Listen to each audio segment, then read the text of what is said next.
Warga Siti Aisyah di Serang, Banten berharap bisa mendampingi Siti di Malaysia. Keluarga masih tetap tidak percaya jika Siti membunuh Kim Jong-nam, kakak pemimpin Korea Utara Kim Jong-un. Ibu dari Siti Aisyah mengaku merasa tertekan dengan kasus yang menimpa anak. Berat badannya jauh menurun. Keluarga berharap Siti dalam keadaan baik. Sesaat setelah ditangkap, Siti Aisyah sempat menelpon pihak keluarga dan menyampaikan bahwa ia menjadi korban salah tangkap. Pihak keluarga juga berharap ada pihak yang membantu mereka agar bisa ke Malaysia.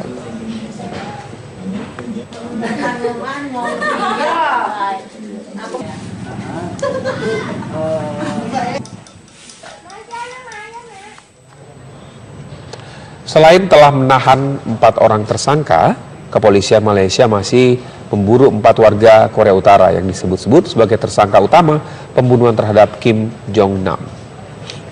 Dalam rekaman kamera pengawas di Bandara Kuala Lumpur Internasional, aksi ini berlangsung hanya dalam hitungan detik. Kim Jong-nam yang berbaju putih dengan tas ransel terlihat berjalan sendiri. Selang beberapa saat kemudian, Kim dihampiri 2 orang perempuan. 2 wanita ini terlihat mendekati Kim dan dalam waktu tak lebih dari 3 detik melakukan aksinya dan berlalu meninggalkan Kim. Usai mendapatkan perlakuan dari pelaku, Kim sempat melaporkan hal ini ke klinik bandara. Namun tak berapa lama kemudian Kim terjatuh dan pingsan. Kim Jong-nam meninggal dunia dalam perjalanan ke rumah sakit.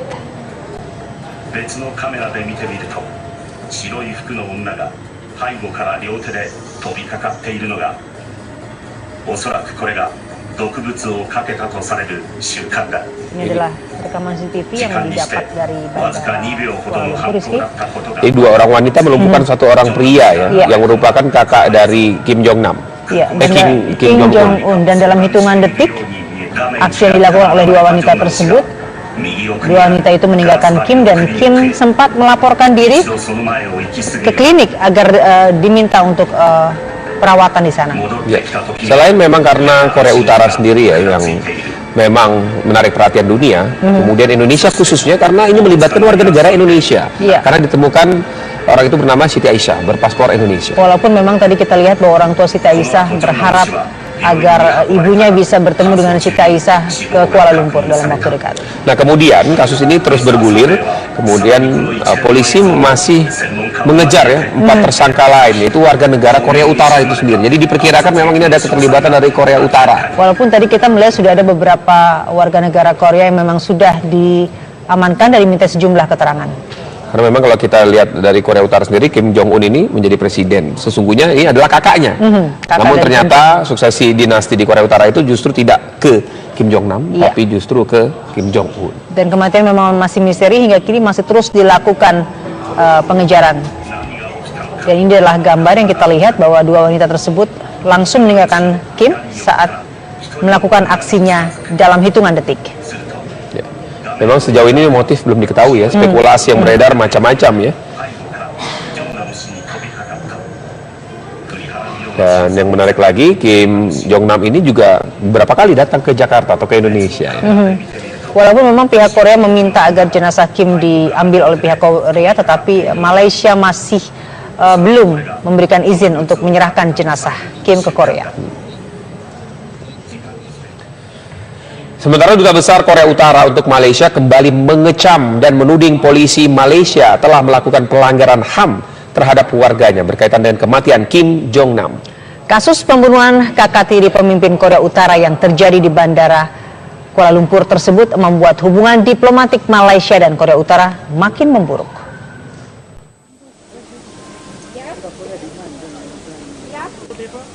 Pasca pertemuan antara Dubes Korea Utara untuk Malaysia, Kang Chol, dengan Kementerian Luar Negeri Malaysia Senin kemarin, hubungan kedua negara justru memburuk. Kang Chol menggelar jumpa pers di kantornya dan kembali mempertanyakan profesionalisme polisi Malaysia atas penyelidikan kematian Kim Chol atau Kim Jong-nam. Polisi Malaysia dituding tidak bisa menunjukkan penyebab kematian korban, padahal sudah 7 hari berlalu. Kang Chol juga menilai rencana otopsi kedua terhadap jasad Kim Jong-nam sebagai pelanggaran hak asasi warganya. As far as all the happenings clearly show that this incident is politicized by Malaysia in collusion with South Korea. we officially inform Malaysia and international community that we suggest the joint investigation on this incident for its clear clarification. If Malaysia agrees with our suggestion, we'll dispatch the lawyer's delegation, which means our determination to clarify this incident by the joint investigation with Malaysian police. Kang Chol kembali menuding pemerintah Malaysia bekerja sama dengan Korsel untuk memberi Korea Utara citra buruk kepada dunia internasional. Sebaliknya, pemerintah Malaysia menyatakan akan menarik duta besarnya di Pyongyang untuk proses konsultasi. Dari Kuala Lumpur, Malaysia, Dodi Kusmayadi, Dimas Purnomo, TV One mengabarkan.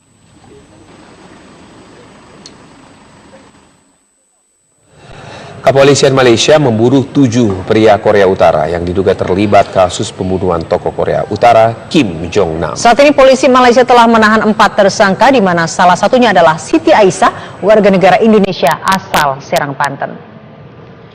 Polisi Malaysia saat ini tengah memburu 7 pria Korea Utara yang terlibat kasus pembunuhan kakak dari Presiden Korea Kim Jong-un.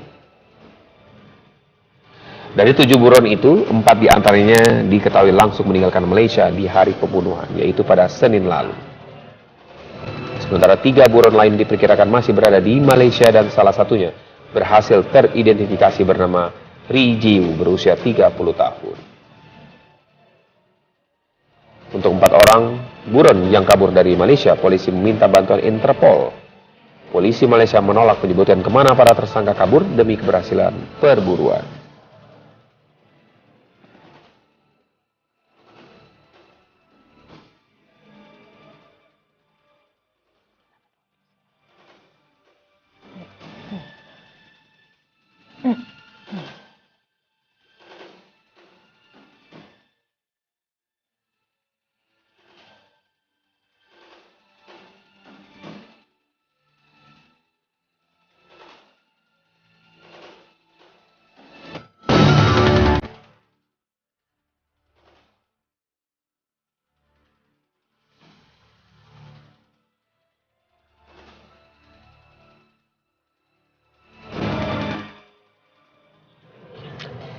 Selamat menjalankan ibadah sholat maghrib khususnya Anda di DKI Jakarta dan sekitarnya. Kabar petang kami lanjutkan.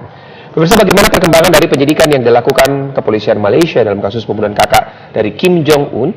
Reporter TV One Dodi Kusmayadi akan melaporkan langsung dari Kuala Lumpur, Malaysia. Dodi, informasi terbaru apa yang dapat disampaikan langsung dari Kuala Lumpur, Dodi? Baik, Riki, kita pemirsa saat ini proses penyelidikan dilakukan polisi yang berlangsung. Dan masa penahanan kepada Siti Aisyah beserta terduga pelaku lainnya akan berakhir pada tanggal 22 Februari atau pada Rabu mendatang. Dan jika proses penyelidikan oleh polisi selesai, maka keempat orang ini akan segera dibawa ke meja hijau untuk dituntut. Dan tentu saja tuntutan ini tidak sebelumnya telah didiskusikan dengan pihak Kejaksaan Agung Malaysia. Sementara itu, Kementerian Kesehatan Malaysia menyatakan bahwa hasil patologi dan toksikologi dari hasil postmortem atau rencananya akan diserahkan kepada polisi pada hari Rabu mendatang. Sehingga ini ada kemungkinan bahwa besar bahwa kasus dari pembunuhan 4 pelaku terduga pelaku pembunuhan Kim Jong Nam akan juga dibawa ke pengadilan. Dan pengadilan ini direncanakan akan pertama kali dilakukan di pengadilan Sepang di daerah Selangor. Dan juga jadi kami kabarkan juga bahwa perkembangan dari kasus Jong Nam sendiri sekarang sudah mulai berakhir pada masalah politik. Karena kedutaan besar Korea Utara di Malaysia kembali melancarkan serangan pada pemerintah Malaysia. Padahal pada hari pagi tadi, kedutaan besar Korea Utara sendiri telah dipanggil oleh Kementerian Luar Negeri Malaysia untuk menjelaskan pernyataan keras yang sebelumnya telah dikeluarkan oleh kedutaan besar Malaysia tentang proses investigasi yang dilakukan oleh polisi Malaysia dan juga kedutaan Malaysia yang juga atau belum memberikan jenazah Kim Jong Nam kepada kedutaan Korea Utara. Dan mereka juga mempertanyakan mengapa pemerintah Malaysia masih menggunakan DNA dari keluarga Kim Jong Nam, Padahal identitas dari Kim Jong Nam sendiri telah terbukti dinyatakan dalam paspor dan diakui oleh pihak kedutaan. Dan itulah yang menjelaskan bahwa kedutaan Korea di Malaysia menuding bahwa pemerintah Malaysia telah berkolusi dengan pihak Korea Selatan.